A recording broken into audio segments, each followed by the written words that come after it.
বিপিএলের 11তম আসরে চ্যাম্পিয়ন হওয়ার একদিন পরে ভক্তদের জন্য ট্রফি নিয়ে কীর্তনখোলার পারে ফরচুন বরিশাল শহরের বেলস পার্কে শিরোপা উদযাপনে তামিম মুশফিক মাহমুদুরেরা যদিও শেষ মুহূর্তে হট্টগোলে পণ্ড হয়ে যায় অনুষ্ঠান।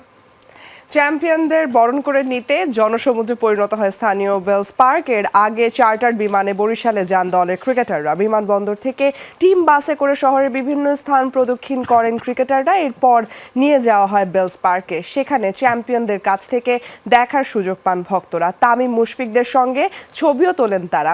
অনুষ্ঠানে স্থানীয় শিল্পীদের অংশগ্রহণে কনসার্টের আয়োজন করা হয়। তবে ক্রিকেটাররা বিদায় নেয়ার পর শুরু হয় হট্টগোল।